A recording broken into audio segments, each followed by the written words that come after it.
다니엘에게 배우는 바벨론 생활 14번째 시간입니다. 핍박에 대처하는 방법이란 제목이고요. 다니엘서 6장을 지난번 시간에 이어서 살펴보도록 하겠습니다. 하나님께서 성경 속에 다양한 시대 속 여러 인물들의 삶을 아주 자세하게 기록해 놓으신 것은 우리에게 참으로 다행이고 감사한 일입니다. 그 이유는 현재 우리가 어떠한 시대 속에 살든지 또한 어떠한 장소와 상황에 있을지라도 우리와 아주 비슷한 삶을 살아간 인물들이 말씀 속에서 발견될 수 있기 때문입니다. 그래서 그들이 살았던 삶을 우리도 사는 것이고 또한 우리가 살았던 삶을 그들도 살았던 것이죠. 그리고 그들과 함께 하신 하나님께서 우리와 지금 어떻게 함께 하시는지를 우리가 알 수 있기 때문에 우리는 성경 속의 인물들이 처한 상황 그리고 하나님께서 표현하신 단어 하나를 그냥 가볍게 지나칠 수 없는 이유가 거기에 있습니다. 그래서 오늘은 이제 사실 6장 내용 여러분들 다 잘 아시는 내용이고 이렇게 전체적으로 많이 들어보신 내용이실 테지만은 그 가운데서 다니엘이 당한 그 핍박이 어떠한 형태로 진행되었고 다니엘이 이에 대해서 어떻게 대처했는지를 우리가 아주 좀 면밀하게 살펴봄으로써 실제적인 교훈을 또한 얻도록 하겠습니다. 이 6장에서 다니엘이 당한 이 시험은 지난번에 살펴보았듯이 그 시작은 어떤 그 주변 사람들의 질투와 시기에서부터 시작된 것이지만은 이 핍박은 단순히 그런 개인적인 핍박보다는 좀 더 국가적인 핍박의 특성을 가지고 있습니다. 그런데 이 다니엘서 6장에서 이 다니엘이 경험한 핍박의 그 이야기 전체를 그 전개 과정을 우리가 좀 이렇게 보게 될 때에 어디서 많이 본 이야기의 흐름처럼 느껴집니다. 이 다니엘서 6장의 내용은 이 다니엘서 3장의 이야기와 아주 비슷하게 흘러갑니다. 두 이야기의 유사점들을 좀 한번 살펴보면요. 첫째로는 이 두 이야기들 전장에 좀 큰 일들이 있었습니다. 상당히 어지러운 상황들이 있었는데 그 상황들이 안정되면서 이야기가 시작됩니다. 다니엘서 3장에서는 그 전에 2장에서 느부갓네살 왕의 꿈으로 인하여서 상당히 아주 복잡한 그런 상황이 발생했지만 그것은 하나님께서 계획하신 일이었고 다니엘이 하나님의 메시지를 잘 전달함으로써 그 어지러운 상황이 이제 안정되어 가면서 3장 이야기가 시작이 됩니다. 그리고 다니엘서 5장에서는 바벨론의 멸망이라는 아주 이렇게 어떤 격변의 시간이 지나가고 새로운 국가에 의한 새로운 시대가 시작되면서 그렇게 6장이 시작됩니다. 그런데 이 두 나라가 어지러운 상황을 안정시키는 일을 이제 하는 데 있어서 그 일이 국가의 기틀을 이렇게 바로 세우는 일로 이루어집니다. 그래서 뭐 다른 것으로 그 나라를 안정시키는 것이 아니라 뭔가를 이렇게 세움으로 인하여서 나라를 안정시킵니다. 다니엘서 3장 1절을 보게 되면 느부갓네살 왕이 금으로 된 신상을 두라 평지에 세웁니다. 그것은 어지러운 나라를 안정시키기 위함이었고 또 어떤 정치적인 목적이 그 안에 들어 있었습니다. 그리고 6장에서도 다리오가 자기의 심원대로 방백 120명을 세워서 전국을 통치하게 했습니다. 이 두 단어는 원어적으로 같은 단어입니다. 그래서 나라를 잘 짓기 위해 기초돌을 세우는 일로 이 두 이야기가 시작되는 것입니다. 그리고 그 가운데 이 일을 잘 진행하기 위해서 다니엘과 세 친구들 또한 세움받습니다. 다니엘서 2장에서 느부갓네살 왕이 다니엘과 그 세 친구들이 바벨론의 도를 다스리는 일에 세움을 받습니다. 쓰임을 받은 것이죠. 그리고 마찬가지로 다니엘서 6장 3절에서도 새로운 국가의 왕이 이 다니엘을 세워서 전국을 다스리게 합니다.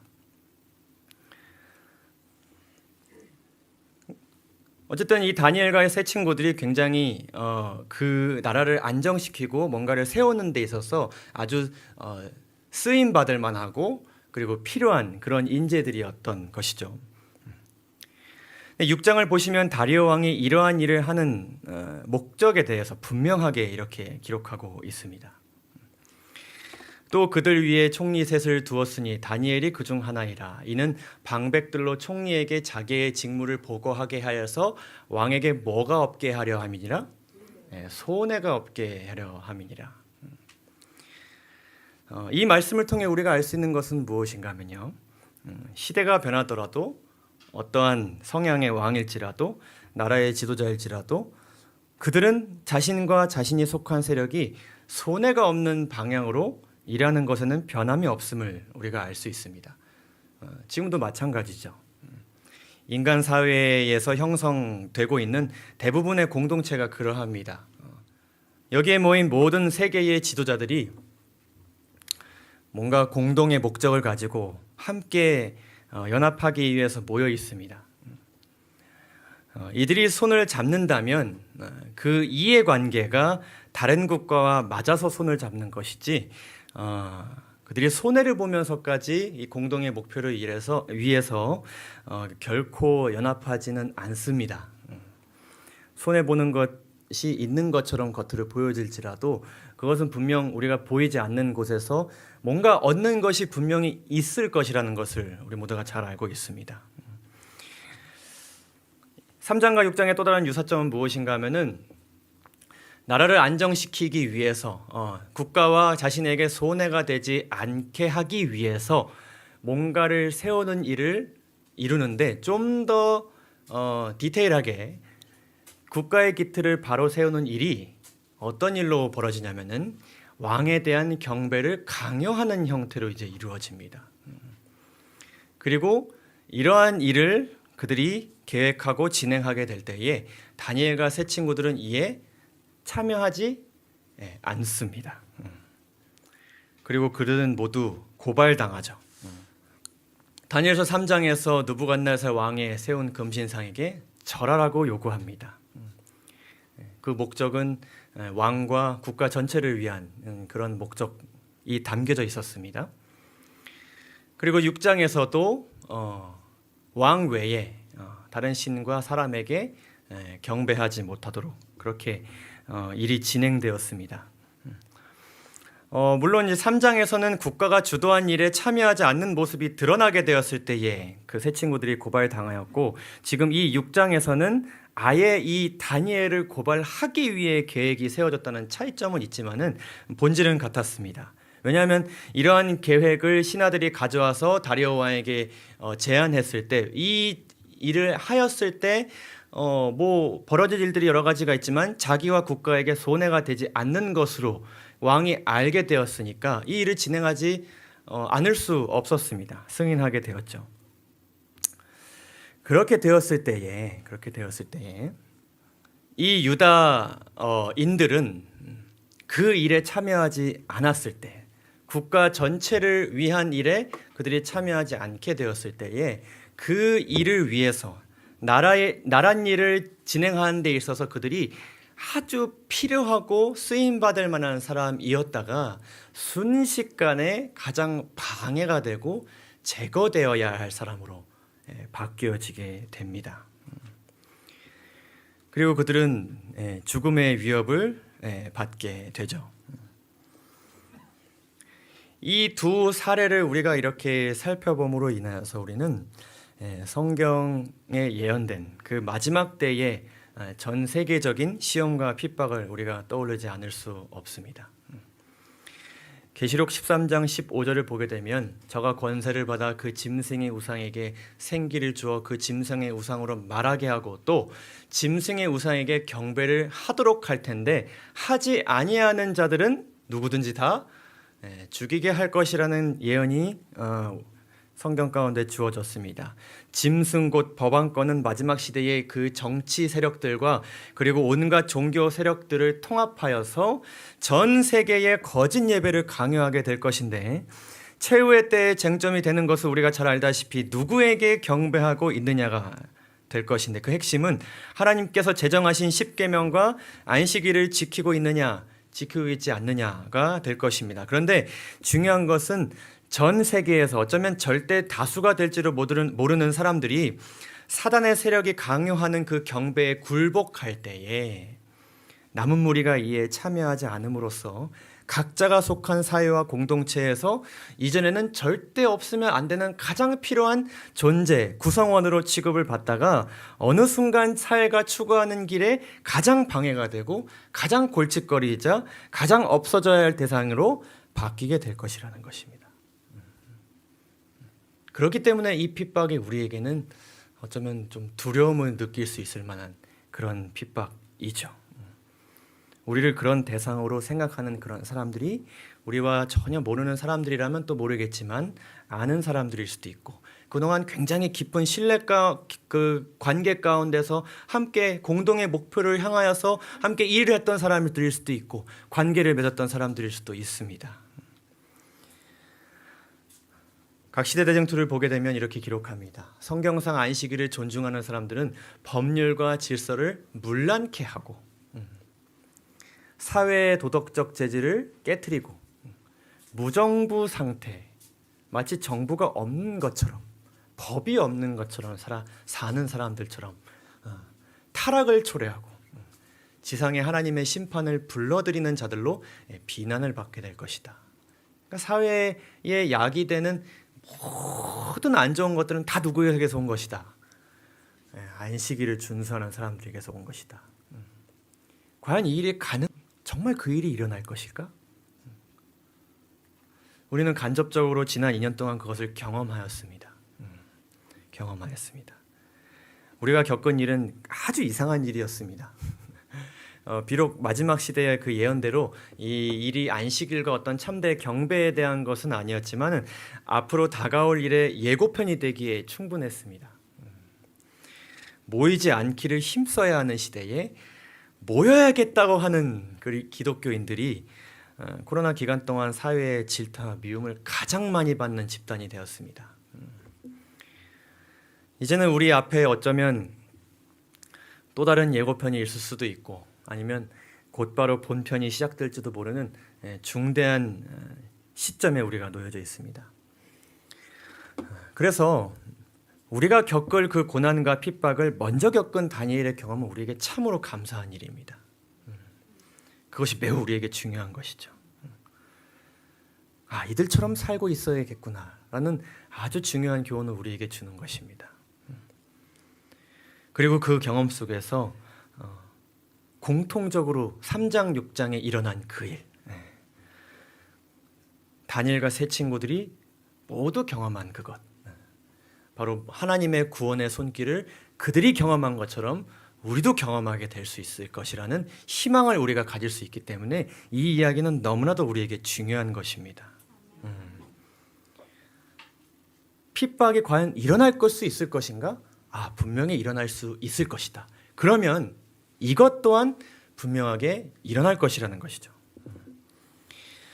그들의 이야기가 우리에게 걱정과 절망을 주기보다는 희망과 확신을 주는 이유가 바로 이 이야기의 결말 때문입니다. 자, 그러면 다니엘이 시험과 핍박을 당하게 되었을 때 어떻게 하고 있었는가? 그가 국가적으로 거짓 예배가 강요되었을 때 어떻게 했는가? 함께 보시도록 하겠습니다. 다리오 왕은 그와 그 나라의 국가에 유익이 될 일이라고 판단되어 지장을 찍습니다. 페르시아 법에서 왕이 어인을 찍는 것은 이것이 다시는 바뀌어질 수 없는, 돌이킬 수 없는 그런 법이 됩니다. 그때 다니엘은 어떻게 하였는가? 6장 10절에 있는 말씀입니다. 다니엘이 조서에 어인이 찍힌 것을 알고도 자기 집에 돌아가서는 그 방에 예루살렘을 향하여 열린 창에서 전에 행하던 대로 하루 3번씩 무릎을 꿇고 기도하며 그 하나님께 감사하였더라. 이렇게 기록합니다. 아주 훌륭한 그리스도인의 모습이죠. 핍박이 왔을 때 기도했습니다. 우리가 그렇게 해야겠죠. 심지어는 그 계획이 자신을 해하고 죽음으로 데려갈 것을 알았음에도 불구하고 그는 핍박이 왔을 때 기도하였습니다.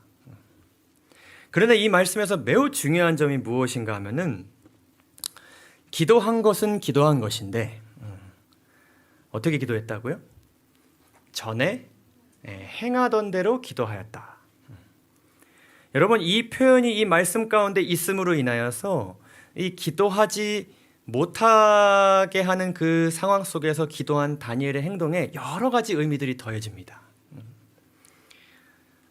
그 의미를 좀 살펴보면요, 첫째로는 이 표현이 있음으로 인하여서 지금 다니엘이 드린 이 기도는 상황에 대처하기 위해, 기도해야 되는 그 상황에 대처하기 위해 갑작스럽게 취한 행동보다는 그저 그가 전부터 해오던 것이었다는 것이 드러난 것입니다. 만약에 이 표현이 없었더라면 핍박이 왔으니 기도했다, 어려움이 닥쳤으니 그가 기도했다, 기도할 수 없는 상황에 되었으니 기도했다. 그런데 어떻게 해요? 전에 행하던 대로. 그래서 우리가 이 내용에 대해서 왕 외에 경배할 수 없다는 조서가 내려왔을 때 그가 어떻게 했는가라는 질문보다도요, 그런 조서가 내려왔을 때 그는 이전부터 어떻게 하고 있었느냐가 중요하게 된 것입니다. 뭘 하고 있었느냐, 그때 그가 뭘 했다가 아니라 전부터 그가 해오던 것이 무엇이냐는 것이죠. 거짓 경배가 강요되었을 때 기도했다보다는 기도하는 생활을 하고 있는 상태였다. 그리고 지금 다니엘이 당한 그 핍박과 시험은요, 다른 것이 아니라 다니엘이 전부터 해오던 것을 못하게 함으로 그를 무너뜨리려는 시험이었습니다. 도저히 기도가 나오지 않을 만한 상황을 만들렸던 것이 아니고요, 그가 계속해서 중요하게 해오던 것, 절대 그로 하여금 멈추게 할 수 없는 그것을 못하게 하기 위해서 이 계획이 진행되었습니다. 그래서 이 다니엘에게 이 기도 생활이라는 것은 그의 일상에서 멈춰지면 안 되고 그의 마음과 몸을 건강하게 유지시키는 삶의 핵심 요소였습니다. 일종의 삶의 리듬 그 자체였습니다. 그는 어떤 상황 앞에서 특별히 강하고 간절하게 기도하기도 했지만 그는 늘 기도하고 있었습니다. 근데 여러분, 기도란 무엇입니까? 우리가 기도에 대해서 여러 가지 말씀들을 살펴볼 수 있지만 그것이 뭐 그저 시간 되면 밥 먹고 영양제 챙겨 먹고 혹은 뭔가 마음을 위해 이렇게 명상하고, 결코 그런 것은 아니죠. 연애신에 나오는 몇 가지 말씀을 좀 살펴보면요, 기도는 우리가 잘 알다시피 영혼의 호흡이며 끊어지면 어떻게 되는 것입니까? 죽는 것. 그리고 영적 힘을 얻는 비결이다. 이 외에 어떠한 은사라도 기도를 대신할 수 없다. 영혼의 건강을 유지하게 못한다. 기도 말고는 그 건강을 유지할 수 있는 방법이 없다고 분명하게 아주 깔끔하게 말씀하십니다. 기도는 사람의 마음을 생명의 샘이신 그리스도와 접촉하게 하며 영적 경험을 더욱 튼튼하게 한다. 기도를 게을리하거나 또 형편을 따라 기도를 가끔 중단하였다가 계속하였다 하면 하나님께 대한 믿음을 잃게 된다. 그리고 영적 기능이 마비되고 영적 경험은 원기를 잃고 허약해진다. 여러분, 비타민이 많이 부족하다 그러면 영양제 챙겨 먹어야 됩니까? 먹어야 됩니다. 그거 안 챙겨 먹으면 어떻게 됩니까? 부족하게 된대요. 부족하게 되면 병이 생긴대요. 그럼 먹어야죠. 다니엘에겐 그런 것이었습니다. 그리스도와 접촉할 수 있는 유일한 통로이자 자신의 영적 그 건강을 유지할 수 있는 유일한 그런 일이었습니다. 우리는 영적 생명과 힘을 얻기 위하여 우리의 하늘 아버지와 실제적 교제가 있어야 한다. 때로는 우리의 마음이 그를 사모하기도 하고 그의 업적과 그의 자비와 그의 축복에 대해서 묵상하기도 한다. 그러나 이것은 진정한 의미에 있어서 하나님과 교통하는 것은 아니다. 우리가 진정으로 하나님과 소통하는 것은 무엇을 통해서다? 오직 기도를 통해서다. 우리가 하나님과 교통하려면 우리의 실생활에 대하여 그에게 무엇을 말하는 것이 있어야 한다. 그것은 마치 친구에게 하는 것처럼 하나님께 우리의 심정을 펴놓는 것이다. 이러한 기도를 다니엘이 계속해서 해오고 있었다는 것입니다. 그가 계속해서 이러한 기도를 드렸다는 것은 그가 계속해서 하나님과 교제하고 있는 상태였고, 그리고 그분을 계속해서 경배하고 있는 생활을 보내고 있었다는 것을 보여줍니다. 핍박이 왔을 때 하나님께 경배했다. 핍박이 왔을 때 하나님의 음성을 들었다. 듣기 위해 나아갔다가 아니라 듣고 있었다. 교제하고 있었다. 경배하고 있었다. 경배하고 교제하고 있었기 때문에 제3자가 갑자기 와가지고 내가 교제하고 있고 내가 유일하게 신뢰하고 믿는 분에 대해서 나쁜 얘기를 이야기하고 믿을 필요가 없어. 다른 신을 믿어 라고 했을 때 그는 교제하고 있었기 때문에, 사랑하고 있었기 때문에, 경배하고 있었기 때문에 내가 왜? 내가 그 신을 어떻게 믿어? 난 내 하나님을 믿는데, 하나님께서 나에게 이러한 사랑과 은혜를 보여주셨는데 그 신은 나에게 뭘 보여줬는데? 그렇게 의연하게 대처할 수 있었던 것입니다. 그가 해오던 것은 기도뿐만이 아니었습니다. 다니엘서 9장을 보게 되면 다리오 왕 통치 원년에 다니엘이 열심히 예레미야서를 연구하는 그런 장면이 나옵니다. 그는 하나님께서 말씀 가운데 그 자신과 그분의 백성들에게 어떻게 말씀하고 계시는지, 내가 지금 말씀 가운데 무엇을 깨달았는지, 하나님께 나에게 음성으로 뭐를 말씀해 주고 계시는지를, 그리고 내가 지금 어떤 것을 고쳐야 하고 어떻게 살아야 하는지를, 하나님께서 뭐라고 말씀하시는지를 그가 끊임없이 탐구하였습니다. 여러분, 우리가 이 마지막 시대에 남은 자손으로서 세상 가운데서 우리가 해나가야 되는 것들에 대해서 이야기할 때에 말씀과 예언에 근거하여 이러한 결심들을 할 때가 많이 있습니다. 최후의 핍박이 올 때 우리는 거짓 예배를 강요받았을 때 타협하지 말아야 합니다. 우리가 그렇게 결심합니다. 사단의 세력들이 행하는 활동들에 우리가 참여하지 말아야 합니다. 우리가 그렇게 결심합니다. 또 어떤 위협이 있을지라도 사단에게 굴복해서는 안 됩니다. 굴복하지 않겠습니다. 네, 그런 생각 드시죠? 내가 과연 그럴 수 있을까? 물론 하나님께서 그렇게 하시겠지만은 자주 내 자아가 하나님께서 하시지 말라고 하셔도 내 자아가 하고 싶어서 자꾸만 하지 말아야 될 것들을 하기 때문에 우리는 그런 질문들을 많이 가집니다. 내가 과연 타협하지 않을 수 있을까? 굴복하지 않을 수 있을까? 그래서 우리가 기도드립니다. 그때가 되면 하나님 믿음을 주세요. 여러분, 이 믿음이라는 것은 그때 가서 우리가 간절히 구한다고 뚝딱 생기는 것이 결코 아닙니다. 이 세 가지 오늘 우리가 살펴본 내용을 비춰서 조금 바꿔서 이야기해 보죠. 최후와 핍박이 올 때 우리는 창조주가 제정하신 참된 예배를 드리고 있어야 합니다. 이것이 맞습니까? 드리고 있어야 됩니다. 참된 마음으로, 하나님께서 원하시는 마음으로 그 예배일에 잘 예배를 드리고 있어야 합니다. 창조주의 은혜와 사랑을 우리가 경험하고 있어야 합니다. 그리고 하나님께서 행하시는 활동에 우리가 참여하고 있어야 합니다. 열심으로 하나님께서 우리에게 베푸신 구원이 동기가 되어서 최선을 다해 그 일에 우리가 참여하고 있어야 합니다. 그리고 많은 열매들을 우리가 경험하고 있어야 합니다. 그리고 우리는 하나님만을 사랑하고 있어야 하고 그분께만 굴복하고 있어야 합니다. 금요일마다 오는 우리 남청년이 한 명 있는데 혹시 여러분 아시나요? 임대명이라고. 오늘 제가 이야기하려고 하는데 안 왔네요. 제가 여기 계신 모든 분들보다 제가 그 친구를 더 오래 알았습니다. 아주 오래 알았습니다.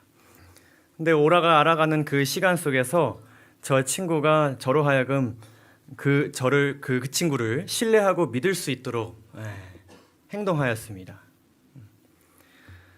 결혼식 때 저를 보신 분들은 혹시 아실 수도 있는데 제가 심지어는 가족들보다도 그 친구의 이름을 더 많이 불렀습니다. 대명아 어디 있어? 대명아 지금 뭐해? 대명아 지금 나 이거 필요해? 대명아 이거 좀 해주면 안 될까? 제가 그 친구를 아주 많이 신뢰하고 있기 때문입니다. 저는 그렇게 생각하는데 그 친구도 그랬으면 좋겠네요. 그러한 교제를 우리가 하고 있을 때에 누군가가 저에게 와서 그 친구 보기보다 믿을만하지 않고 제가 모르는 뭔가가 많다라고 이야기한다면 저와 그 친구와의 관계를 끊으려고 한다면 그렇게 해야만 내가 뭔가 좋은 것을 주겠다라고 이야기한다면은 제가 고민할까요, 여러분? 제가 그 사람에게 뭐라고 이야기할까요? 우리가 하나님과 끊임없이 교통하고 있는다면 여러분 풀무불과 사자굴의 시험이 우리에게 어떤 시험이 될지 한번 상상해 보시죠. 다니엘과 세 친구들이 가졌던 그 담대함, 지금 우리가 하나님과 교통하고 있을 때에 하나님께서 그것을 우리 마음 가운데 키워나가실 것입니다. 그러면 우리도 모르게 하나님께서 우리의 마음과 입술을 움직이셔서 내가 왜? 그렇게 우리가 이야기하게 될 것입니다. 세 친구들이 그렇게 이야기했죠. 하나님께서 우리를 구원해 주실 것입니다. 근데 그러지 아니하실지라도 나는 당신에게 절하지 않을 것입니다. 여러분 다니엘이 그 엄청난 시험과 핍박 앞에 고민하지 않았던 그 믿음은 그 상황 앞에서 그들이 무엇을 했느냐가 아니라 무엇을 하고 있었느냐에서 왔다는 사실을 꼭 기억하시길 바랍니다. 그렇게 살아가는 자들 중 하나님의 구원하심을 경험하지 않는 자가 단 한 명도 없게 될 것입니다. 여러분 그것을 믿으십니까? 여러분 우리 주님께서도 그렇게 사는 가운데 고난을 당하셨고 그렇게 사는 가운데 십자가 사역을 완수하셨습니다. 고난당할 때가 되어서 십자가에 달리실 때가 되어서 그때 기도하시지 않았습니다. 예수님께서는 어린 시절부터 그리고 시험을 받으셨을 때 어디서 누굴 만나시건 간에 기록되었을 때라는 말씀을 입에 달고 살으셨습니다. 그리고 예수님마저도 때로는 응답받지 못한 기도들이 있었을지라도 그분은 시간이 낼 때마다 항상 몸소 기도하고 그리고 아버지와 소통하며 교제하는 모본을 우리에게 보여주셨습니다. 우리에게 모본을 보여주신 주님께서 이렇게 우리에게 말씀하고 계십니다. 마태복음 24장에 있는 말씀입니다. 이러므로 너희도 예비하고 있으라. 생각지 않은 때에 인자가 오리라. 충성되고 지혜 있는 종이 되어 주인에게 그 집 사람들을 맡아 때를 따라 양식을 나눠줄 자가 누구뇨? 주인이 올 때에 그 종의 이렇게 하는 것을 보면 그 종이 복이 있으리로다. 그 종의 이렇게 하는 것, 곧 주인이 명령한 대로 그 종이 하고 있는 것을 보면 복이 있으리로다. 이렇게 말씀하고 계십니다. 다니엘에 대한 선지자왕 기록은 이렇습니다. 핍박이 왔을 때 그는 하나님과 자기의 관계가 단절된 것처럼 보이는 것조차도 허락하지 아니하였다. 내가 왜 그렇게 그들에게 보여야 하지? 왕이 명령할 수 있는 권한을 가진 모든 사항에 대해서 그는 기꺼이 순종할 것이었다. 그러나 왕도 그의 금령도 그를 만왕의 왕에 대한 어떤 길? 충성의 길에서 벗어나게 할 수는 없었다. 그가 가고자 하는 길이 아니라 가고 있었던 길. 하나님께서 보여주신 길이요 진리이신 그리스도께서 보여주신 그 길을 그가 가고 있었는데 그 길에서 그가 벗어날 이유가 없었습니다. 그는 담대하면서도 침착하게, 그가 어떻게 이럴 수 있었을까요? 그게 어떻게 있었을까요? 그의 어떤 내재되어 있던 어떤 재능과 힘이 이 상황 가운데 이렇게 뭔가 딱하게 나온 것이 결코 아니었습니다. 그가 하나님께서 보여주신 충성의 길을 가고 있었기 때문에 그는 담대할 수 있었고 침착할 수 있었고 겸손하게 어떠한 세상의 권력도 사람과 하나님 사이에, 하나님과 나 사이에 개입할 권리가 없다는 사실을 선언하였다. 다니엘은 그리스도인의 담대함과 성실함에 값 있는 모본으로서 오늘날 세상 앞에 서 있다. 아멘이죠? 오늘 함께 살펴본 이 다니엘은 그리스도의 모본을 따라 늘 하나님과 동행하며 살다가 시험과 핍박을 맞아 승리를 경험한 참된 그리스도인의 또 다른 좋은 예시임을 우리가 살펴보게 되었습니다. 우리는 지금 무엇을 하고 있습니까? 무엇을 하고 있습니까? 지금 내가 하고 있는 것은 무엇입니까? 우리는 하나님과 교제하고 있습니까? 기도하고 있습니까? 그분에 대해서 알아가고 있습니까? 혹 아직 시작하지 못하셨다면 빨리 시작하시기 바랍니다. 그리고 그러한 과정 속에 계시다면 여러분 흔들리지 마시기 바랍니다. 구원의 길이 보장되어 있다는 사실에서 여러분 그 확신에서 벗어나지 마시기를 바랍니다. 하나님께서 분명하게 보여주셨습니다. 건전해 주실 것입니다.